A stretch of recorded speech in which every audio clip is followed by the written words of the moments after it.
Let's kick off our list with our number 10 spot, Dolly's Dip.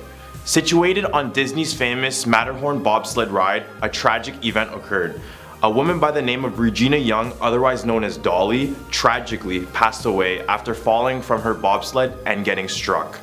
The reason for her falling was due to a faulty seatbelt along with improper safety procedures. Following the death of Regina Young, workers at Disney reported that every time they had to do a routine nightly checkup of the track, they would always feel like they're being watched and would feel that presence more so when they hit the part of the ride in which a fatal accident took place, which was a sharp decline. Workers also reported hearing the cries of a woman in that area and voices warning them of the potential danger in that certain section. They report hearing the words, "Don't go there." Other workers have even decided to quit altogether so they can say they dolly dipped out of there.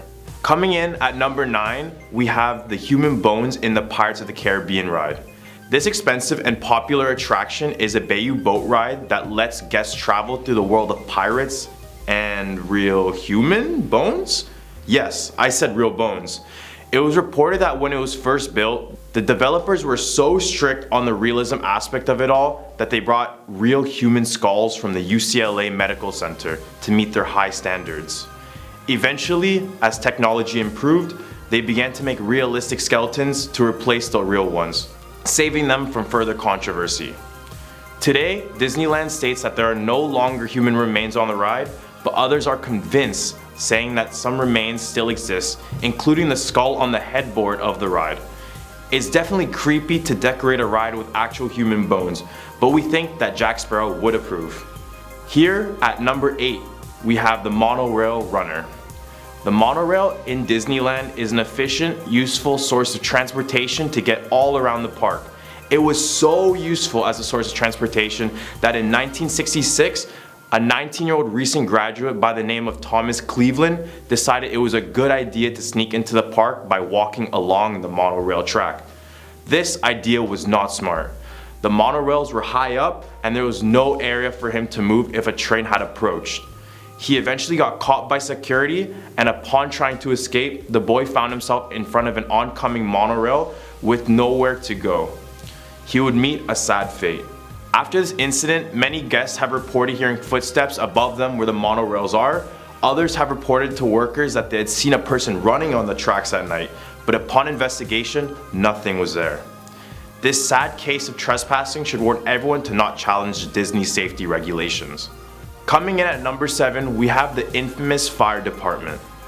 Near the entrance in Disneyland, above the fire department, is Walt Disney's old private apartment. You can see his window on the top of the garage, and in that window is a lamp that is kept on every single day. It was said that Walt Disney himself would turn on the light to let guests know that he was in the park. However, after Walt Disney had passed away, a custodial cast member went up there once to find out that the lamp turned on. She turned it off, only to find out that the lamp had turned right back on by itself. Whether this is a ghostly wish from Walt Disney himself or not, the park has decided to keep the light on at night to give tribute to Walt. It's believed to this day that Walt's spirit lives in the firehouse as footsteps are heard in the room when the park has closed or when no one is in the house. Taking our number 6 spot, we have the Mr. One-Way Ghost. Mr. One-Way is a spirit that reportedly haunts a Space Mountain attraction at Disneyland. Described as a large man with red hair and a red face, many have reported seeing him on the ride and then disappearing without a trace by the end. Hence why he's given the name Mr. One-Way Man. Legend has it Mr. One-Way died on the ride due to a fatal accident in the 1970s, and his soul has never left the place. He is said to ride in the seats of those who choose to go alone, just like in this video on the surveillance camera depicting an apparition riding in an empty seat.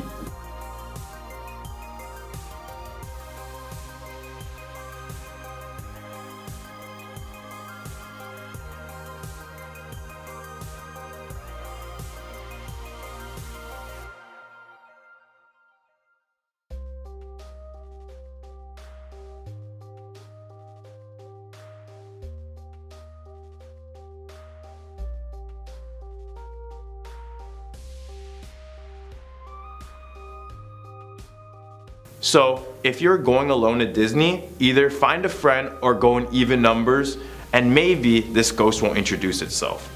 Here at the number 5 spot, we have the bellhop ghost. At the Tower of Terror, there are many animatronic ghosts here and there. However, many guests and the worker bellhops have said that they've seen real ones instead. The story goes, a bellhop working on one of the 4 platforms had died unexpectedly.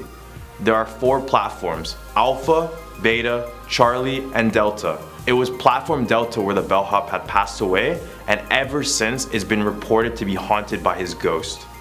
At the end of each night, the bellhop working at each platform had to ride through and make sure the attraction was running as it should. The problem was going to be for the workers that would be on platform D, otherwise known as Delta, with workers reporting flickering lights, cold spots, and consistent ride issues linked to the Delta floor. Some have even said that a ghostly figure would appear in the boiler room of the attraction. They'd see it out of the corner of their eye, but lose sight of it once they tried to look into it. The name Tower of Terror truly fits. Taking our number 4 spot, we have the underground tunnel. Beneath the Disney theme tracks, there lies the underground tunnel system, which is more formally known as the Disney Utilidor, short for Utility Corridor System. The system is part of Disney's backstage or behind the scenes area, where they allow Disney employees to move in and out of the park in secret, doing things like garbage transportation and hidden cast member relocations to protect the grand illusion Disney is trying to portray. If this tunnel tried to hide everything that could ruin the guest experience, then it's curious to think what other things they tried to hide. Workers that use the tunnel have reported hearing footsteps walking from a distance when no one is around, along with dark spots due to faulty lighting, and even hearing Walt Disney's voice himself in the tunnels. Now at our top 3 spot, we have Discovery Island. Discovery Island was an island located within the property of Disney in 1965. Originally, it was called Treasure Island, completed with the whole pirate theme, and then later turned into an animal resort where many could visit and view all of these different animals, flamingos, kangaroos, lemurs, just to name a few. Eventually, it would take the name Discovery Island, but after a while, Disney workers were accused of harming the animals within the island's boundaries. Even though nothing was confirmed, the island was shut down and abandoned completely, with all the animals being relocated. The legend goes that one day a man swam through the crocodile-infested water onto the island to snap photos and found some eerie things, including the lights being on in the abandoned water park, and he reported the feeling of being watched from potential Disney workers for trespassing or whatever unsettling sounds he heard from that island. Surprisingly, at our number 2 spot, we have human ashes in the Haunted Mansion. This one is a weird one.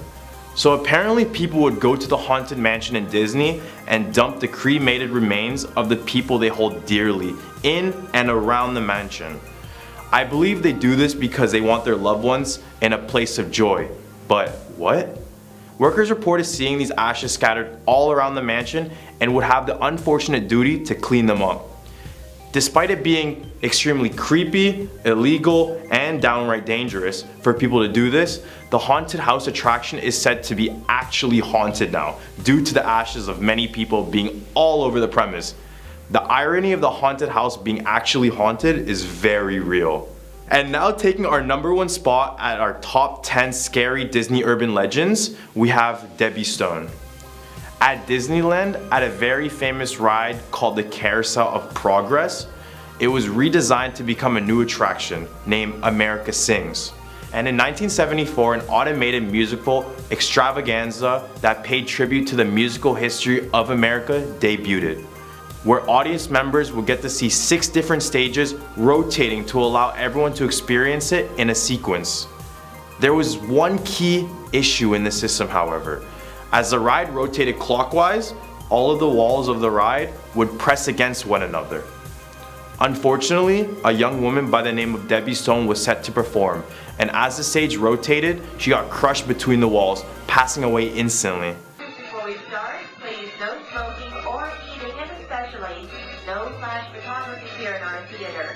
Also, for your own personal safety, remain in your seats at all times, especially while the chair is trouble. Played a tune and sang it out, it sounded like a billy goat. Yankee Doodle liked the South, sang their song so dear. Thought they were most elegant for everyone to hear. Yankee Doodle sing it up to Yankee Doodle language. I'm music and the working with the song behind. There have been Disney cast members claiming that they've seen a spirit and can hear a voice warning, "Be careful," at the unfortunate sight. Whether these rumors are believed or not, one thing is for sure. Debbie is guiding and helping others even through her death. Number 10. The Little Mermaid. Disney has massively altered the original grim dark fable by Hans Christian Andersen, published in 1837. In the book, the nameless mermaid enters into a terrible pact. She allows her tongue to be cut out by a sea witch in exchange for legs. The witch ends up getting the Little Mermaid's sweet singing voice in return. Almost like the Disney version, but far worse. Once on land, the act of walking is extremely painful for the Little Mermaid, and the prince sees her as a kind of mute pet. She falls in love with him, but in the end, he marries someone else. The Little Mermaid learns her lesson and dies of a broken heart. At a number 9 spot, we have Pinocchio. Pinocchio is a story of a wooden doll who is brought to life with the help of his friend Jiminy Cricket. Oh yeah, and if you haven't lived under a rock, you would know that when he lies, his nose gets bigger. Despite being a movie filled with good-hearted acts and heartfelt moments, the original story behind Pinocchio is much darker than that. The original writer Carlo Collodi had initially created the story of Pinocchio for Italian newspapers to show kids what would happen to them if they chose to act in any sort of rebellious way. In his iteration of Pinocchio, the doll is portrayed as a rebellious and annoying kid who is constantly being tortured in the story just for being bad. And for his green buddy, Jiminy Cricket, well, he was in the story as well and was giving Pinocchio some good advice, all until Pinocchio got mad and decided to smash him with a mallet. And an even darker twist to the tale, Pinocchio ends up being hung for the bad deeds he has committed. If we all knew about this, maybe the growing nose would not be as famous as it was. Number 8. Snow White. In Little Snow White, as the original story was called, the evil queen asks the hunter to take Snow White into the forest to kill, as happens also in the movie. In the original version, the child is also only 7 years old, as opposed to Disney's 14-year-old. Neither seems old enough to consider marriage though. In the Grimm version, the queen orders the huntsman to bring back Snow White's internal organs, saying kill her, and as proof that she is dead, bring her lungs and liver back to me. He kills a boar instead and brings back the queen the boar's lungs and liver, which the queen thinks belongs to Snow White and so promptly eats. The cook had to boil them with salt, and the wicked woman ate them, supposing that she had eaten Snow White's lungs and liver. Snow White and the prince fall in love and get married even though Snow is only 7 years old, and the queen attends their wedding where she is met with her punishment of dancing to death. They put on a pair of iron shoes into burning coal, and they were brought forth with tongs and placed before her. She was forced to step into the red hot shoes and dance until she fell down dead. At number 7 spot, we have The Hunchback of Notre Dame. This beloved Disney movie is set in 15th century Paris and follows the lives of a deformed bell ringer of Notre Dame Cathedral and his love interest La Esmeralda, who is a French Roma girl. This story with two physically appearing polar opposites combines tragedy with love and makes for a pretty good story in the end. But as for the others on this list, don't be deceived by the flashing lights and emotional stories, because its original depiction is one of the worst. The original story by Victor Hugo ends well for absolutely nobody in the movie. See, in the movie with Quasimodo and Frollo both fall in love with Esmeralda, but in Victor's story, Frollo frames Esmeralda for attempted murder and she gets sentenced to death by hanging. In both the movie and original story, Quasimodo beats Frollo, but in the original story, he gets pushed off a building because he's laughing hysterically at Esmeralda being hanged. Number 6, we have Cinderella. We all know the classic story of Cinderella, but Cinderella doesn't actually have a fairy godmother. Rather, she plants a tree by her mother's grave and prays under it every day. She wears her dress to wear to each ball under the tree, and she's still helped by animals, though specifically birds, not mice. Also, she doesn't just lose her shoe because she's in a rush.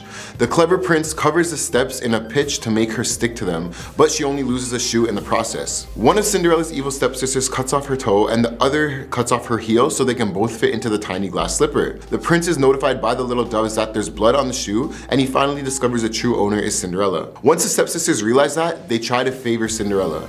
They attend her wedding only to have their eyes pecked out by the little birds. Right in the hump of our list, we have Pocahontas. This Disney movie portrays Pocahontas as being a free-willed woman whose best friend is a raccoon and her dad is a chief for her native tribe. The English arrive looking for gold and to claim territory, while Pocahontas finds her lover John, trying to bring peace to both sides.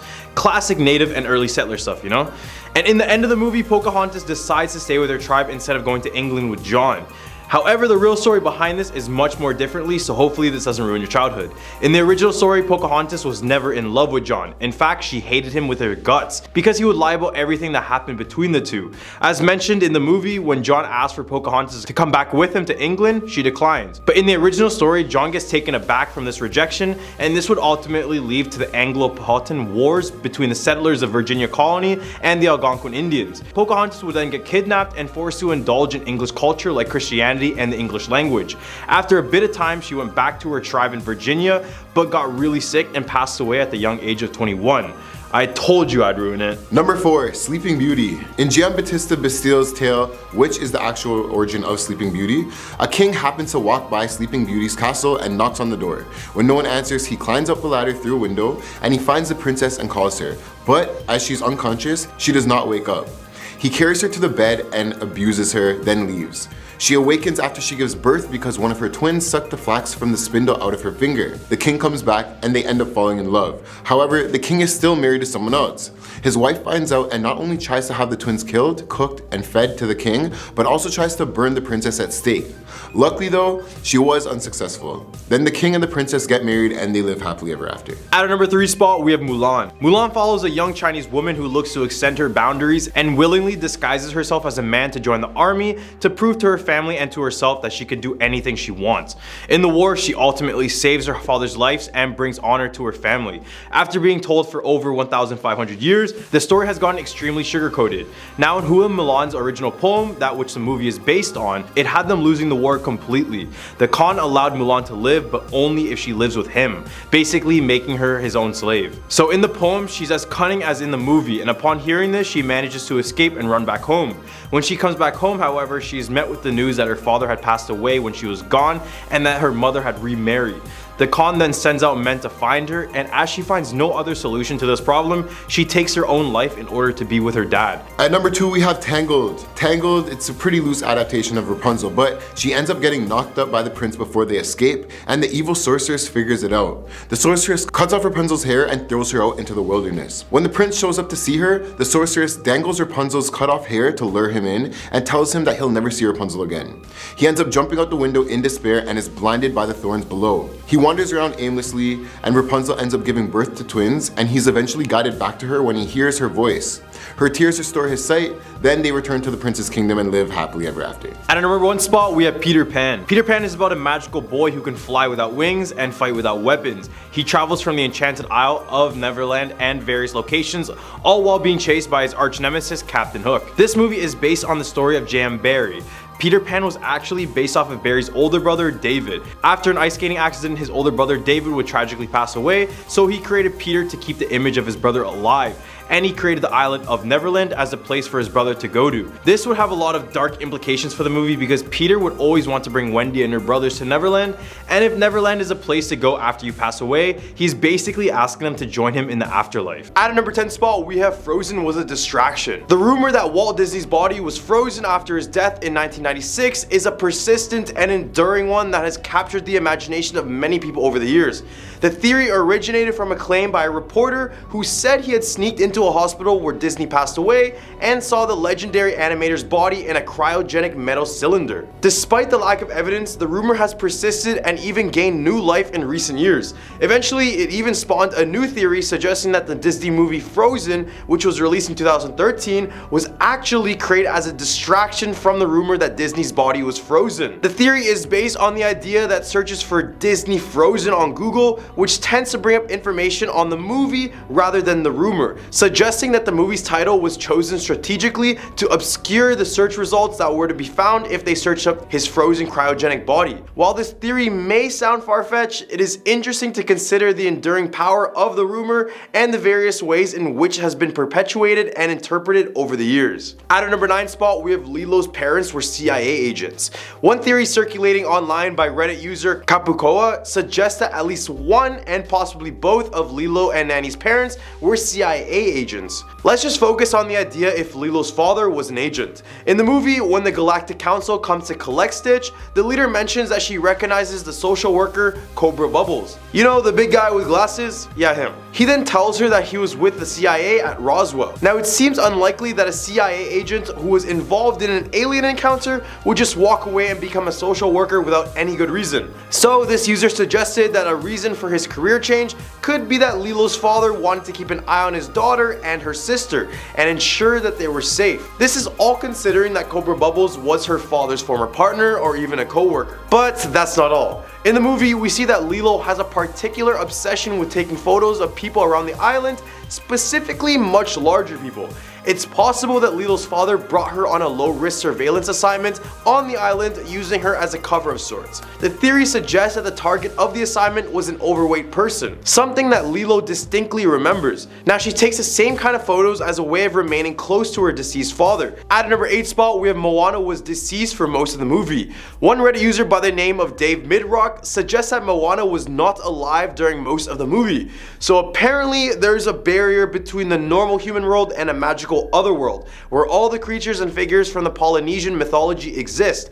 According to this theory, the only way to enter into the otherworld is to be part of it, specifically by being dead. The theory suggests that the storm at the beginning of the movie kills Moana and transports her into the otherworld. When Moana asks the ocean for help at the beginning of her journey, she is immediately hit by the storm and wakes up on Maui's island. The user claimed that the storm drove Moana to this destination and that the ocean helped her to reach the otherworld. As well, throughout the movie, Moana encounters various monsters and supernatural figures, but does not interact with any normal humans until the end of the film. This supports the idea that Moana is in the otherworld rather than the human world. Additionally, Moana and the chicken Hai survive various dangerous situations that would be impossible for a human or chicken to survive in the real world.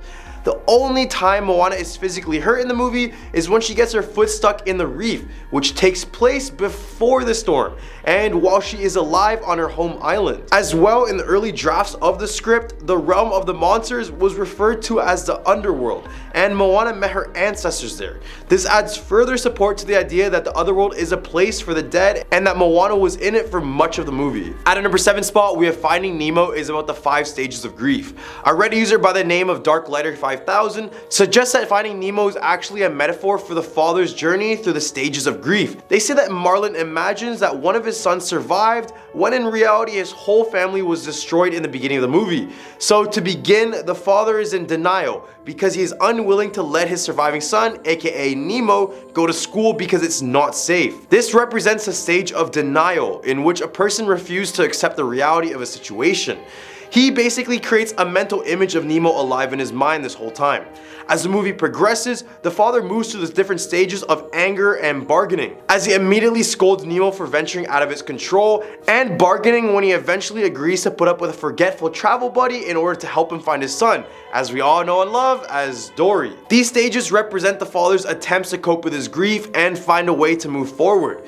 Eventually, the father reaches the stage of despair when he sees Nemo flush down the drain. This represents the depth of his grief and his sense of hopelessness. However, the movie ultimately ends with the father reaching the stage of acceptance. He finally learns to let go and accept things as they are, even though it ultimately means saying goodbye to his son. The Reddit user also suggests that the father's journey takes him to the land down under, which can be interpreted as the underworld, and that he must say goodbye to his son as he disappears into the void. On top of that, the name Nemo itself adds an additional layer of meaning to the story. In Latin, Nemo means nobody, which can be seen as a metaphor for the father's sense of loss and his inability to find his son.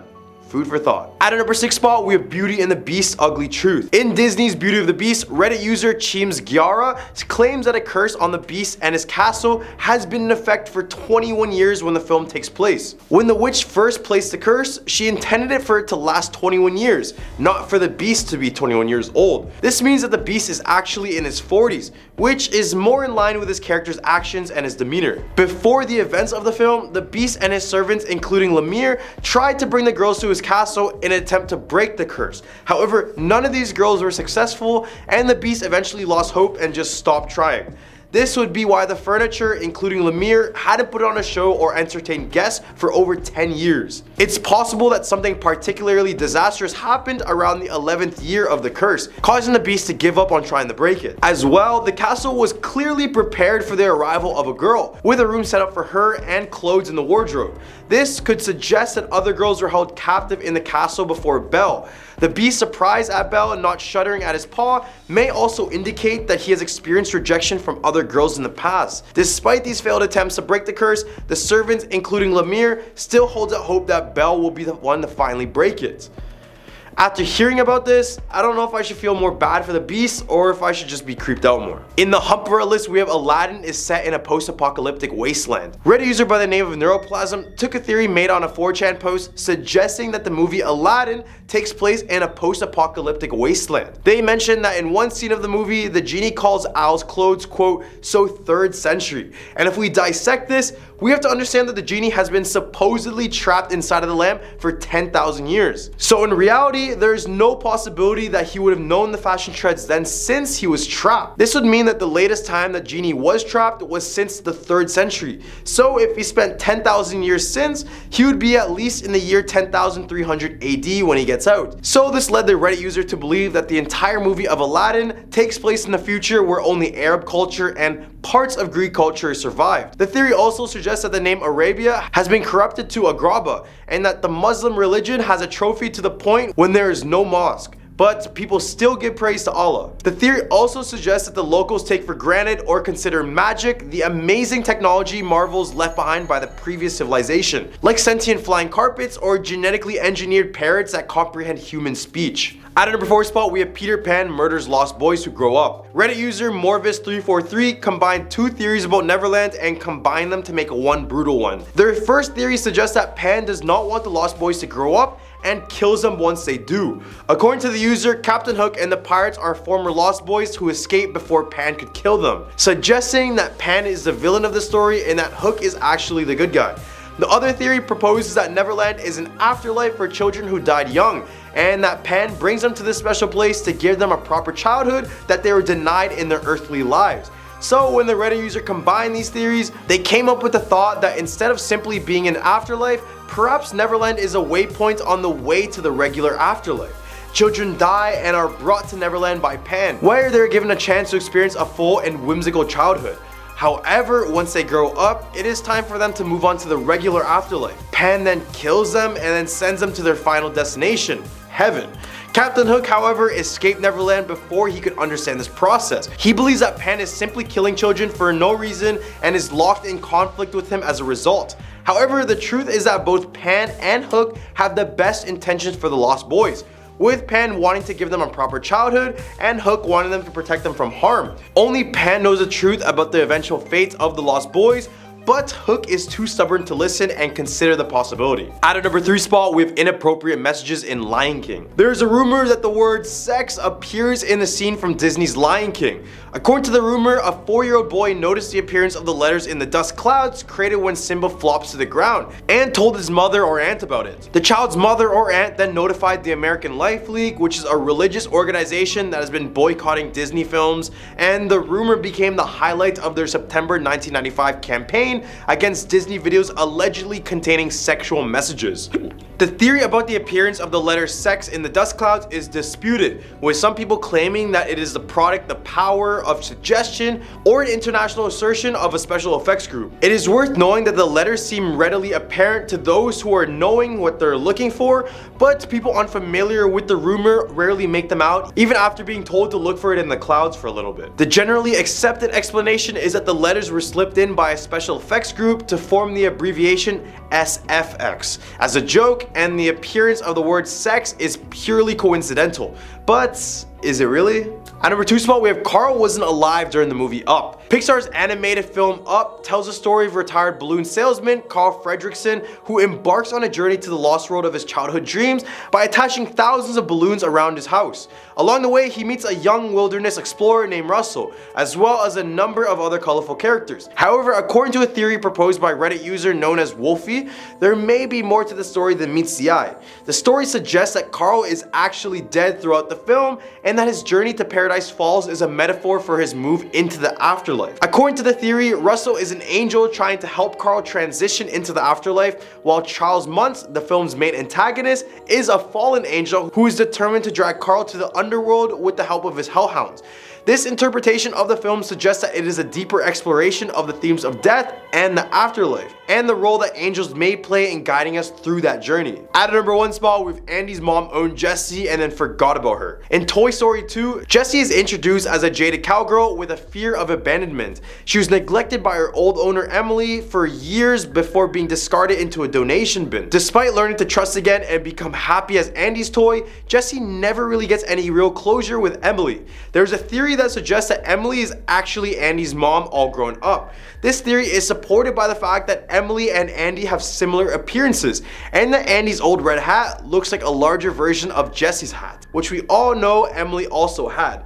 This theory is significant because it suggests that Emily doesn't remember Jessie in the same way that Jessie remembers Emily. Emily was a beloved toy for a brief period, but then was forgotten and left to die, while Jessie had a difficult time letting go. This realization would likely be devastating for Jessie if she knew the truth. Imagine you had an incredible evening with someone you thought was the most wonderful person you've ever met, and you thought about them for years, only to discover that they couldn't recall the night at all. That's the kind of relationship Emily has with her discarded toy, Jessie. The lack of closure and understanding of Emily's actions is likely to be a source of emotional turmoil for Jessie. The toys in the Toy Story franchise are manufactured with souls, or are they possessed by ghosts? Or what is the deal here? These questions are never answered in these movies, leaving us with more questions than answers. Regardless, it is clear that Jessie's past with Emily is a painful one and resolved part of a story, and one that will likely haunt her for the remainder of her time. Coming in at a number 10 spot, we have Pocahontas. The Disney movie Pocahontas has been the subject of much controversy due to its portrayal of the historical figure of the same name. While the movie tells a story of a young Native American woman falling in love with a British captain and intervening to stop a conflict between their people, the true story of Pocahontas is quite different. Pocahontas was born in the late 1500s and was the daughter of a Powhatan chief.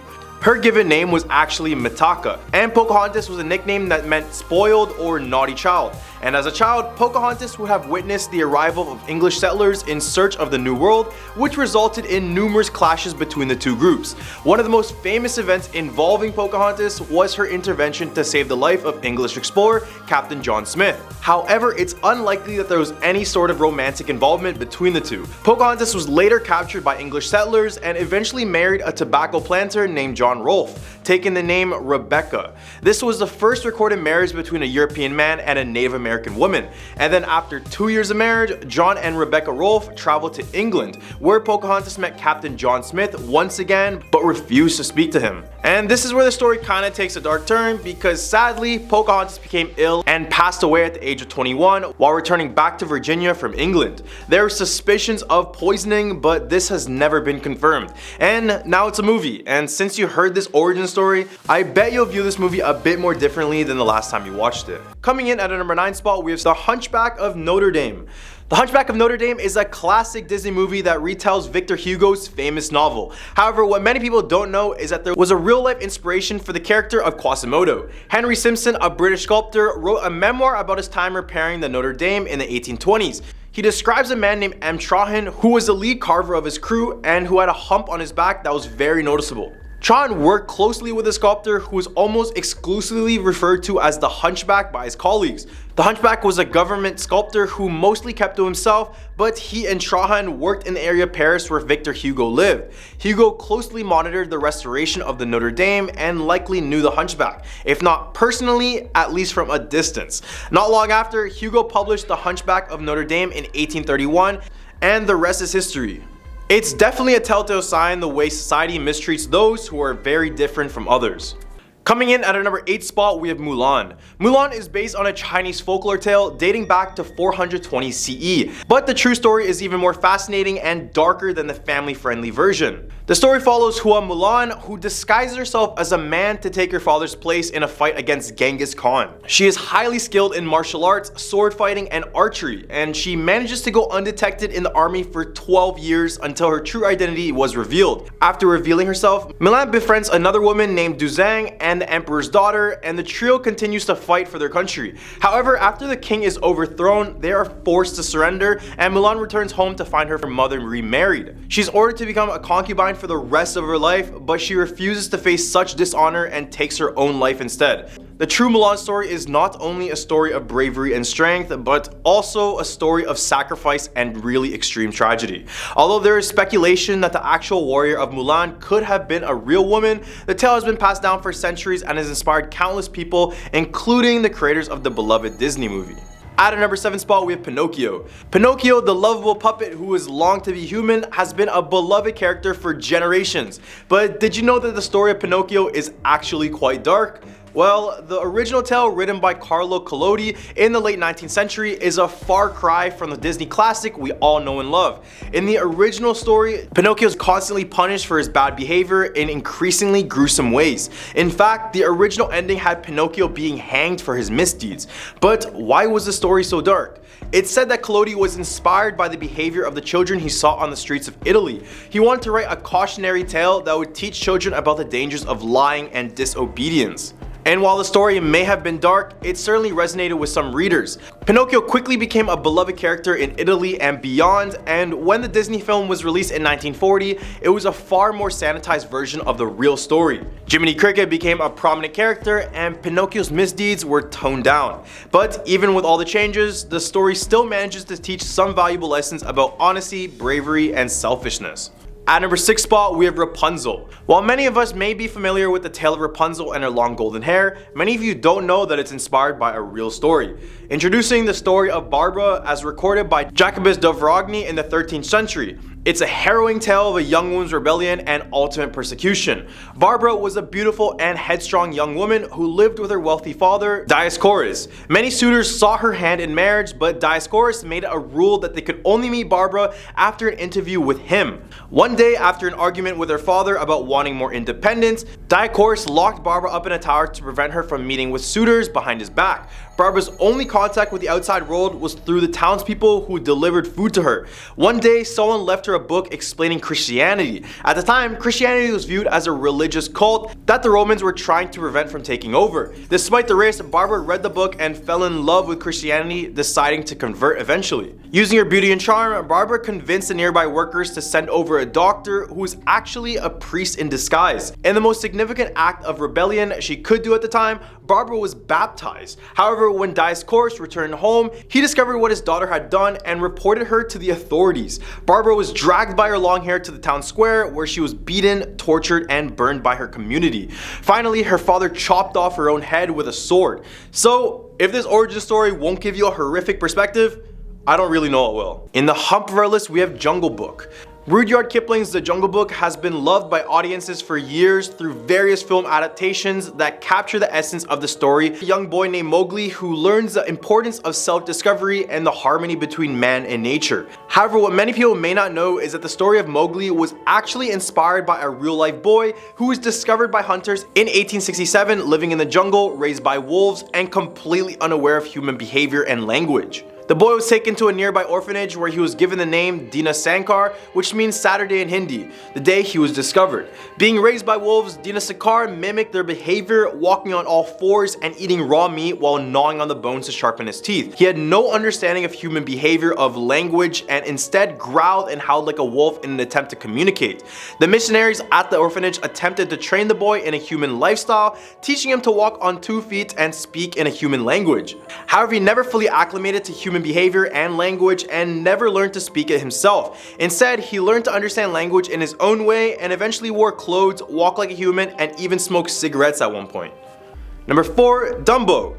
Dumbo, the beloved Disney movie that has captured the hearts of literal millions, and it's based on a real-life elephant named Jumbo who lived in the 1800s. However, it's a pretty dark story. Jumbo was captured by hunters and separated from his mother, who was tragically slaughtered for her tusk. He was then transported to the London Zoo, where he was put on display for the public to look at. Jumbo became increasingly aggressive as time went by, which led him to being sold to the P.T. Barnum's traveling circus in the United States. During Jumbo's time in the circus, he was routinely given whiskey to calm him down. He was often found sedated and would even consume champagne and whiskey-soaked biscuits. Jumbo's health began to deteriorate rapidly, and he was used as an attraction attraction for visitors to ride, which caused his joints to wear out faster than normal. Jumbo passed away young after being hit by a freight train, likely due to his deteriorating health. Even after his death, he was put on display for 4 years in a New York City's gala and paraded around as a roadside attraction. And this sad story of Jumbo definitely sheds light on the dark side of the circus industry and the cruel treatments of animals during this time. Number 3, Beauty and the Beast. The story of Pedro Gonzalez, also known as Petrus Gonzalez, is a fascinating and heartbreaking one that takes us back to the 16th century. Born with a rare condition called Ambra syndrome, which causes excessive hair growth all over the body, Pedro was shunned and outlawed by his community as a freak. At the age of 10, he was kidnapped by the local ambassador and gifted to King Henry II as a slave. In the court of King Henry II, owning exotic and outlandish people was a point of pride and elevated one's status among high society. Pedro was treated like an animal, trapped in a cage, and fed raw meat to survive. He didn't speak well, and he had been abandoned in his early years, and basically he was essentially treated like a pet. His name was changed to Petrus Gonzalez by the king, who believed that his original Spanish name sounded too foreign. Petrus lived like this for years until the queen decided to experiment with her late husband's gift. She arranged a marriage between Petrus and a local servant girl named Catherine, allegedly chosen for her distinct beauty but without any knowledge of the queen's true motives. So on their wedding day, Catherine was shocked to see her groom covered head to toe in hair and was forced to marry him. So yeah, think about that next time you watch this movie. Pretty dark. Number 2, Snow White and the Seven Dwarfs. Snow White and the Seven Dwarfs is a classic fairy tale that has been enjoyed by children and adults alike since its release in 1937. The story follows the beautiful Snow White, who lives with her jealous stepmother, the evil queen. The queen orders a huntsman, but he can't go through with it and instead sets her free in the forest. This is where she befriends 7 kind-hearted dwarfs. Evil queen discovers that Snow White is still alive and tricks her into eating a poisoned apple, which puts her into a deep sleep. A prince finds her and wakes her up with a kiss, and they live happily ever after. However, the original story by the brothers Grimm has a much darker ending. In the original tale, when Snow White is poisoned by the apple, the prince doesn't wake her with a kiss. Instead, he stumbles and drops her, dislodging the poisoned apple from her throat, which brings her back to life. The story then takes a more gruesome turn as they plan a wedding for Snow White and invite all the kings and queens in the land, including the evil queen. She is punished by being forced to wear a pair of glowing red hot shoes. This ending was removed from the Disney film, obviously, as it was considered too disturbing for children. The fact that the original Snow White story is much darker than the Disney adaptation shows how much the tale has been sanitized over the years. Number 1, Hercules. Even though this isn't technically real life, it's a part of Greek mythology, so it's gotta count for something. Plus, the true story is much darker than the one portrayed by Disney in their animated movie. In the movie, Hercules is a half-human, half-god who falls in love with Megara, a sarcastic and lovable character who is enslaved by Hades. Hercules eventually frees her and they live happily ever after. However, in the original myth, Megara is the daughter of King Creon and Princess of Thebes, and the two don't actually fall in love.